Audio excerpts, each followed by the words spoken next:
Yup, আমি কার্টুনেকেই টাকা income করছি, তাও অল্প স্বল্প টাকা না, প্রায় 30 লক্ষ টাকা। তো শোনেন আমার এই কীর্তি কাহিনী। तो चलिए शुरू करते हैं। সো বেসিক্যালি আমি গ্র্যাজুয়েশন কমপ্লিট করছিলাম 2021-এ, কিন্তু তারপর থেকে ফুল বেকার। একদিন হঠাৎ করে অন্তিক মাহমুদের ভিডিও দেখে আমার মনে সাধ জাগলো যে না, আমিও অ্যানিমেশন বানাবো, ওইখান থেকে টাকা ইনকাম করব।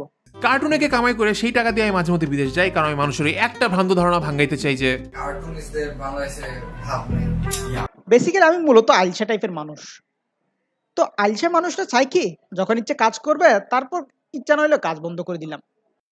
পরে চাকরিরও একটু ট্রাই করছিলাম, কিন্তু চাকরির ফিল্ডে এত কম্পিটিশন আর এত কম চাকরি, চাকরির জুটে নেই। সঠিক বলেছেন। আর আমার চাকরির ব্যাপারে একটু হাই হোপ ছিল, যে কারণে যে চাকরিগুলো আমার কাছে আসছে ওইগুলো আমার ভালো লাগে নাই আর করিও নাই। আর আমার একটা বিষয় মনে হয়, বাংলাদেশের প্রতি 10 জনের মধ্যে একজন CSC engineer. By the way, আমি সিএসসি নিয়ে পড়ছিলাম। ভাই আপনি কি সিএসসি স্টুডেন্ট? আমার এই একটা অ্যাকাউন্ট হ্যাক করে দেন না। হ্যাঁ করে দিব, তবে ওইদিকে একটু ফির, কোমর ব্যান্ড কর। হুত শালা। তো চাকরি যখন হচ্ছিল না, চিন্তা করলাম আঁকা আঁকি একটু পারি, দেখি অ্যানিমেশন ট্রাই করে দেখি। সো যে চিন্তা সেই কাজ, কিন্তু কাজ তেমন হচ্ছিল না। ভিউজ থাকলেও একদম কম। আবার অন্তিক ভাইয়ের ভিডিও দেখে মনকে সান্ত্বনা দিতাম, একদিন আমারও এরকম কিছু একটা হবে। সো কম্পিউটারের সামনে বসে বসে অ্যানিমেশন করতেই থাকি। খুব রিসেন্টলি একটা ভিডিও বানাইছিলাম, ভিডিও বানানোর পর ইউটিউবে আপলোড দিয়ে আমি বাসায় চলে যাই।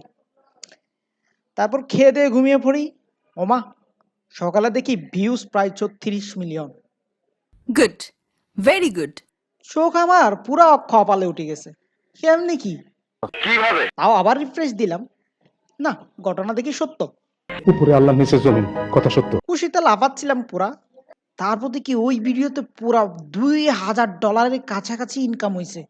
$2000। এইটা দেখে আমি জোরে ইয়েস বলে চিল্লাই উঠছি।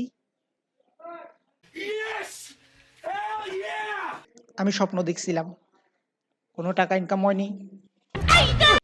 সো প্লিজ সাবস্ক্রাইব করে দিন। 30 লক্ষ টাকা তো দূরের কথা, আমার কাছে এখন 30 টাকাও নাই।